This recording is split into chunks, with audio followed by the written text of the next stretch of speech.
September 11th, 2001. I was working at American Airlines. My hours were from 10 p.m. to 6:30 a.m. I'd normally leave work, drive about 5 miles, go to my gym, Olympus Gym, work out for about 2 hours, and I'd be coming back across the 14th Street Bridge at about 9:15, 9:17 every morning.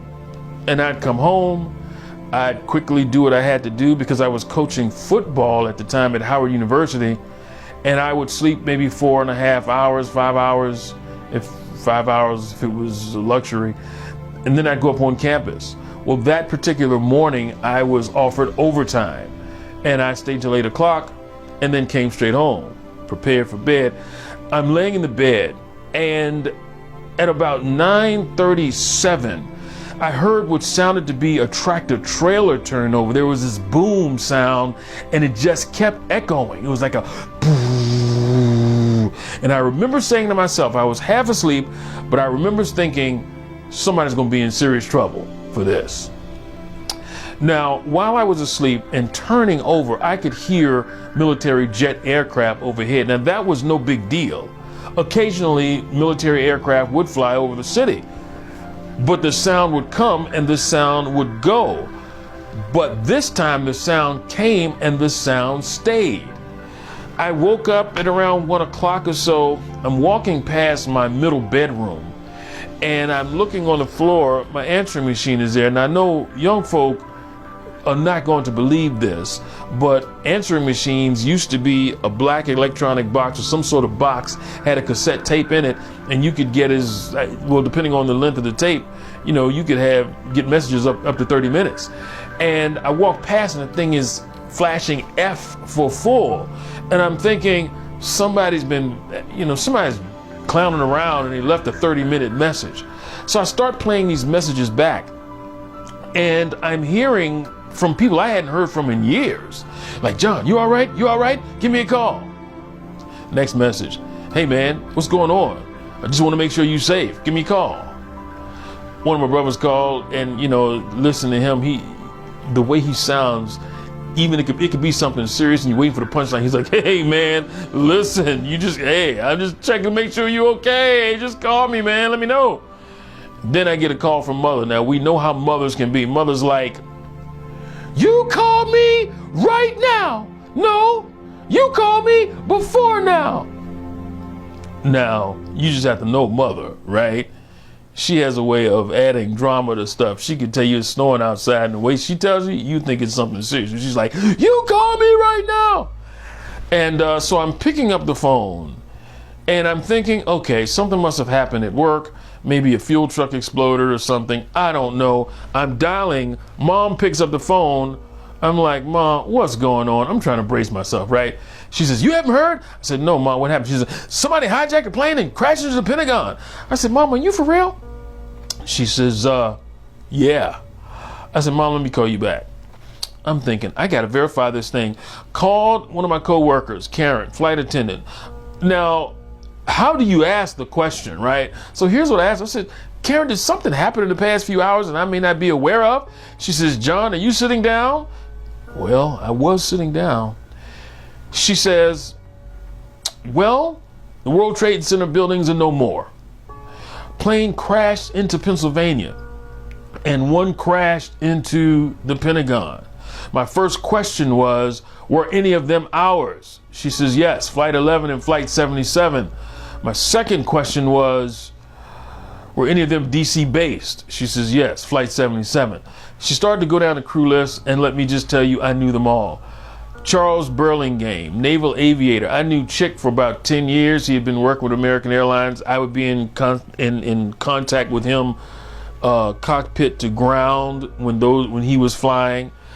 Dave Charlebois was the first officer. I knew him.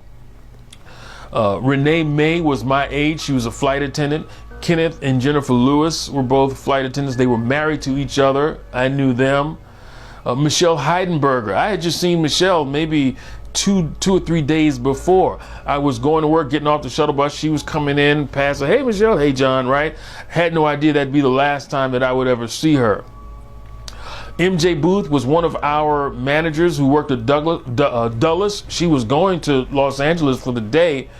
And then Wilson Flagg, Captain Flagg, we used to call him Bud Flagg, but I didn't find out until years later that he was a retired Rear Admiral in the United States Navy. And he and his wife were on the plane.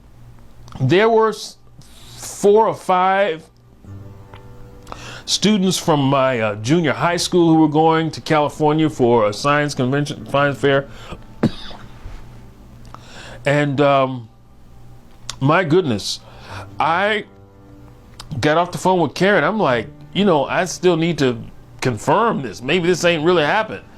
And I ended up calling another friend of mine, T, flight attendant. And when she picked up the phone, T was absolutely hysterical. She was like, John, they're all gone. They're all gone. They're all gone.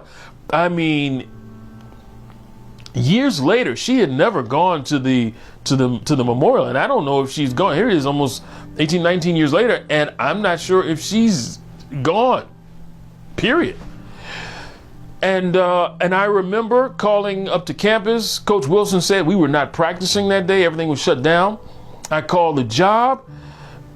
Nobody answered for a long time. And finally, when my supervisor answered, he said, this is a national emergency. Nobody's working tonight. Now, I remember the next night, not that night, but the next night, I did go into work. And I was driving across the 14th Street Bridge. And normally when you go across the 14th Street Bridge, you look to your left, you'll see the airport in the distance. And it's illuminated by landing lights, by taxi lights. They were all off. Everything else around was lit up, but there was this vast area that was just completely dark. And I remember, as if it was yesterday, driving. The scent of the Pentagon was still smoldering, and the smoke was coming through into my car. My windows were up. And not long after, they took all the aircraft out of the airport. And so you didn't hear the sound of GPUs, APUs, and it was an eerie silence. I had never experienced that before. Now, years later, many of us have gone our own separate way. Right?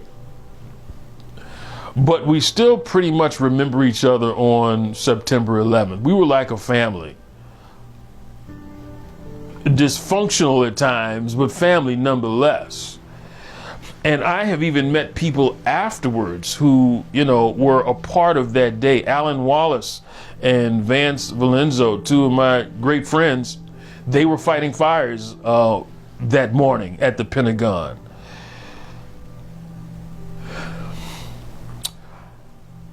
I have had school groups that I have taken to the memorial. And if there is a silver lining, as horrendous as this thing was, there are a couple of things we must consider. This thing could have been worse. The Pentagon was just being renovated, reinforced. They had only finished one wall of it, and it was the side that was struck.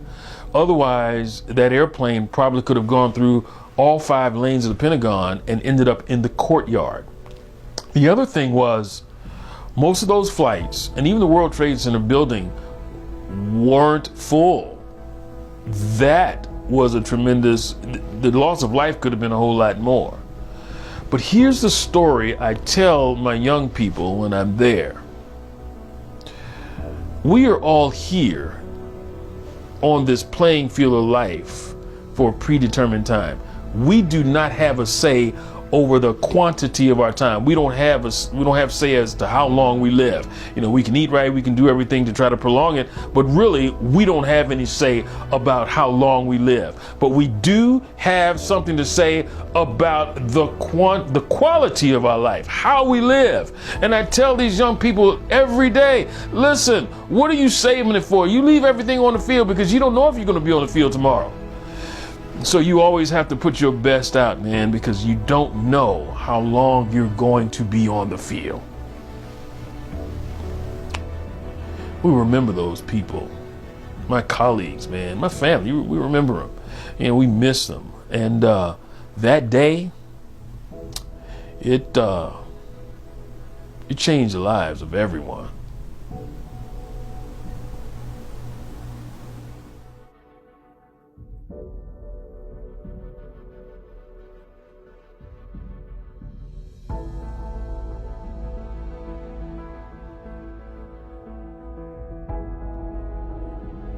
Check out our website at www.jwmhistoryalive.com.